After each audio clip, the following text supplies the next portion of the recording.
Did you know that the Disney company started buying land for the future site of Disney World in 1964? They purchased nearly 28,000 acres from about 100 property owners for a price of $5.5 million. To keep the property values lower, they created several different corporations to do up all the buying of the land so that they wouldn't raise any suspicion about one company buying so much acreage.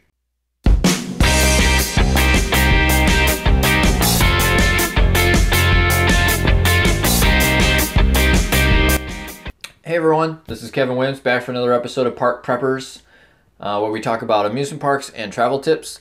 I also put out new videos every week, so don't forget to hit that subscribe button. On this episode, we're going to be talking about Disney theme park concepts that were scrapped before they ever were able to be built. Disney already has quite a few theme parks around the world, including Paris, Hong Kong, Shanghai, Tokyo, plus the ones in the US. But what might we also have had? To start things out, we have Disney Wharf at Sydney Harbor. Back in 2007 to 2008, Disney was proposing a theme park, themed hotels, a marina, a ferry wharf, 2 new light rail stations, retail space, an entertainment quarter, and a residential development, all with the Disney touch, of course. They had plans of turning Glebe Island into Fantasia Gardens, with hedges cut into some familiar Disney shapes, and a high-energy New York theater-style district nearby. There was also talk about turning an old power station into a design studio and art center. On the northern end of White Bay, there was going to be a yacht club family resort and an upscale residential development in Disney Village, along with a Disney Town Center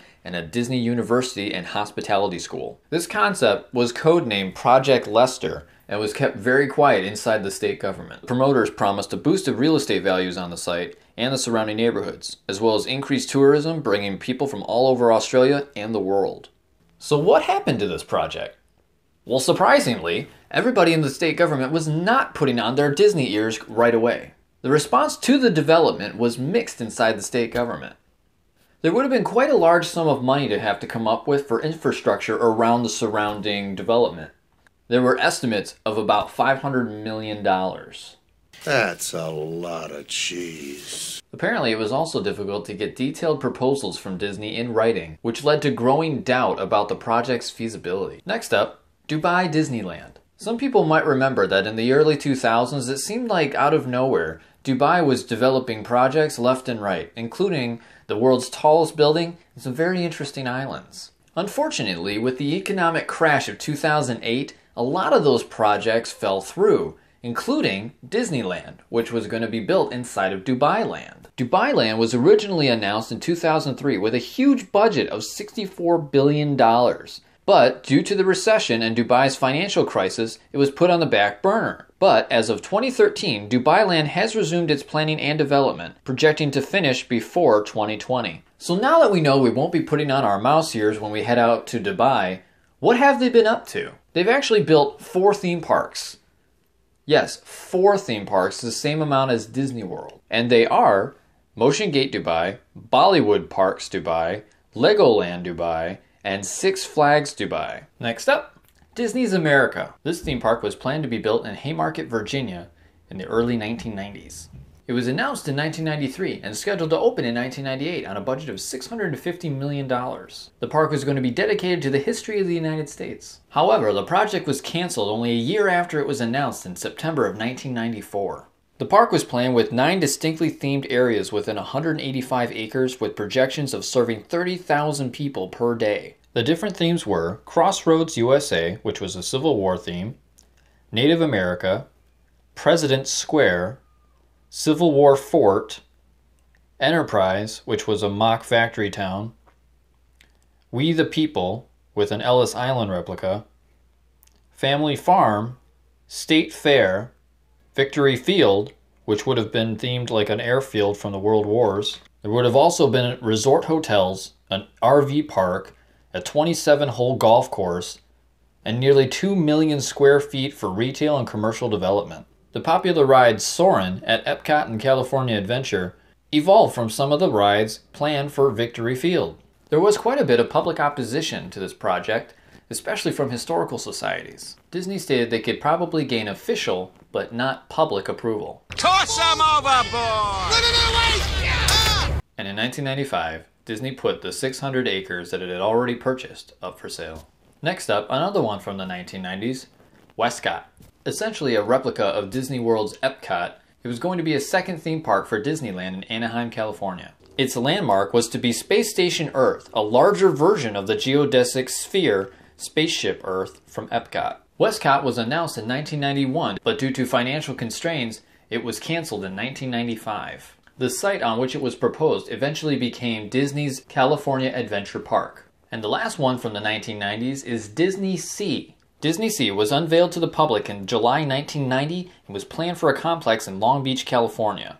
It was a nautical theme park with a goal to enable everyone to experience the marvels of nature's secret world beneath the sea, and to gain first-hand experience on how oceans affect human life as well as the life of the planet. The centerpiece of the park was called Oceana, according to a preliminary master plan. Oceana would rise up from the center of Disney Sea in a series of futuristic bubbles, luring guests to a fascinating evolutionary journey through the world's seas. Guests would walk through its state-of-the-art two-story aquarium. In addition to Oceana, the park would have included other attractions and aquatic-themed lands. Mysterious Island would have been a themed land featuring Pirate Island and Nemo's Lava Cruiser, as well as the Lost City of Atlantis. Heroes Harbor was planned to explore the stories behind legendary and mythical adventures. Boardwalk and Fleets of Fantasy would have featured rides and dining aboard historical replica ships. Venture Reefs featured cultures with strong ties to the water and a shark diving experience. Hello?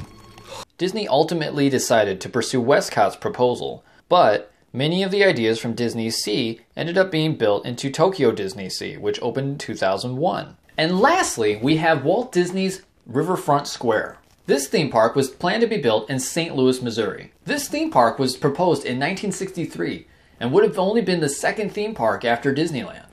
In 1963, Disney met with the mayor of St. Louis to discuss plans for a new theme park in the riverfront area, which was undergoing a major redevelopment for the city's bicentennial. Costs were projected to be about $40 million and a target audience of about 25,000 visitors per day. The entrance would have resembled Old St. Louis. Some classic attractions were conceived with St. Louis Park, like the Haunted Mansion and Pirates of the Caribbean.